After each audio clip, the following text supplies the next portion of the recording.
couldn't get anything going against a stingy Saints defense as they were held to 3 points. The reigning MVP was picked off twice and held 133 passing yards during New Orleans' 38-3 drubbing of Green Bay. It was the largest margin of defeat for a reigning MVP in a season opener. And also, no team has ever lost its opener by 35 points or more and gone on to reach the Super Bowl. Well, Rodgers didn't shy away from the big loss, saying, quote, "We played bad. I played bad." Well, at least he was honest about that. Shannon, how do you explain your guy Aaron's performance? There's an offer without explanation. He played terrible. He admitted he played terrible. The team played terrible, Skip. I want to give Dennis Allen, the defensive coordinator for the Saints, Skip. Now, you know he can dial up defense. He was the D coordinator when Tim Tebow was doing all those heroics in 2011. He was. So he knows what he's doing from a defensive perspective. Aaron spoke of him after the game and said he has high respect for him. Yes. Skip, I'd have lost a boatload of money. There's no way I saw this coming, Skip. And what's embarrassing from a Green Bay Packers defensive perspective, Skip, you see stats like this in a college game when you invite Oklahoma. Western Carolina. Yes. Okay, Skip, what we're going to do, this is your athletic budget, your football budget for the entire year. Come here, get your eyes beat out. Our quarterback's going to pad it. I was embarrassed for my Sooners. They even scheduled poor Western Carolina. Oh, the same 75-0. Or Georgia, Alabama. Like, you could name it. It could be 150-0. Because, Skip, when you see someone throws the ball 20 times, they complete 14 and has 5 touchdowns, it's in one of those type of ball games. You didn't expect to see that in an NFL game. No. 5 touchdowns, sure. But you're expecting to see someone throw the ball 35, 40, 50 times. Jameis has less than 200 yards, threw the ball 20 times and had 5 touchdowns. But, Skip, they didn't come to play. I think the thing is they looked at it, well, we're not going to be in the dome. New Orleans has been displaced for 2 weeks. Oh, we're going to waltz in there. We the reigning NFC. We went to the NFC the last 2 years, NFC Championship game. We're just going to waltz in there. They don't have Drew Brees. This is going to be a breeze. And got the brakes beat off them. You better respect everyone. You underestimate no one. And then you should be okay. But the moment those are professionals. You can't think just because you won the MVP, you went to the NFC Championship game, team's going to lay down. Yeah. The Saints saying, you know what, hey, I understand we lost Drew Brees, but they ain't lose nobody on the defense. They still get after you. And Jameis, Skip, if you really look at it, and we be honest, Jameis can provide something for this offense that Drew hadn't been able to provide in a very, very long time. And we saw it that last touchdown when he threw the ball over the top. 55 yards. And I said this last year when they were playing the Bucks. I said Jameis, with his ability to throw the ball over the top, he would probably give them a better opportunity because they're just sitting on everything. They're like, you can't throw the ball over our head. Why are we playing anything other than 2-man? Let's make him put the ball in the tight windows. It's not going anywhere. This was unbelievable, Skip. I still don't believe it. 38-3.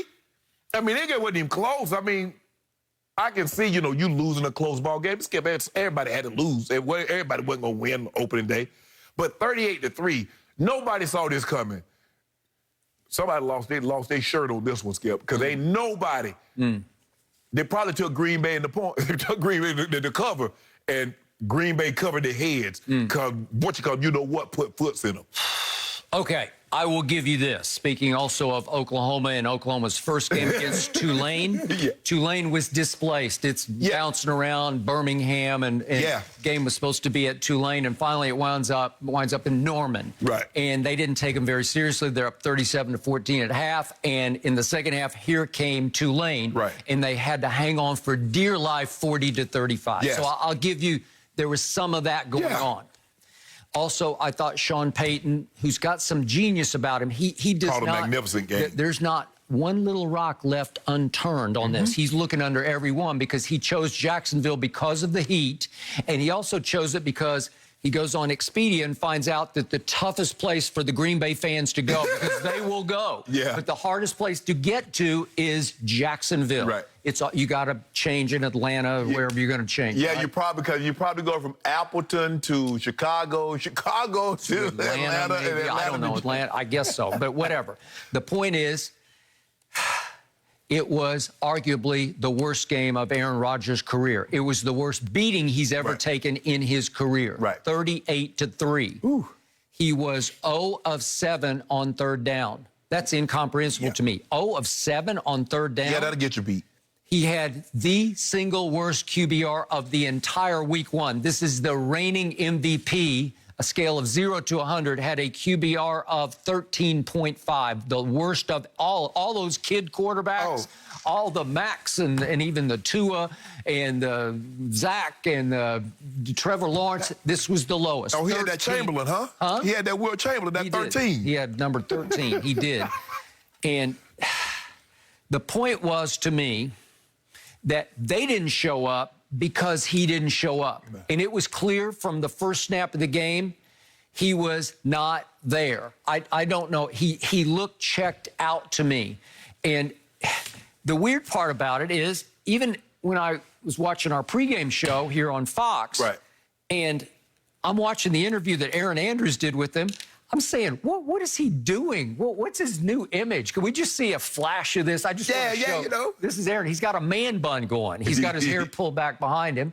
And I'm thinking, he looks like an aging, gray-bearded hippie folk singer to me. And then I look, and he's done a commercial for State Farm in which he is like an aging folk singer. I don't know if that's his new look, his new approach. Cali does that. But everything is peace and love. Yep. And I'm just going to enjoy the ride. And they wanted to replace me. And how would you feel? And it's all, oh, woe am I.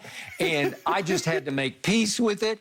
And then yesterday, he looked semi-retired, like he wasn't as in. Last year, he was at least driven to say, okay, watch this. I'm going to stick it to my own management by winning the MVP. And he didn't just win the MVP, he just ran away with the MVP. He did. Well, how do you go from running away with the MVP to that? Well, something psychologically, something emotionally was missing in the whole team.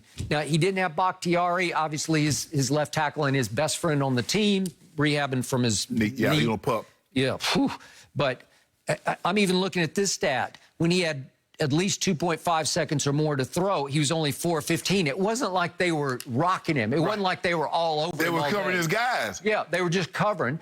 And he acted like we got surprised by their 2 shell. So it's just like a cover 2. It's 2 deep safeties. Yeah. They're just playing back. They're not trying to force anything. They're not coming after him. They're just sitting back in coverage.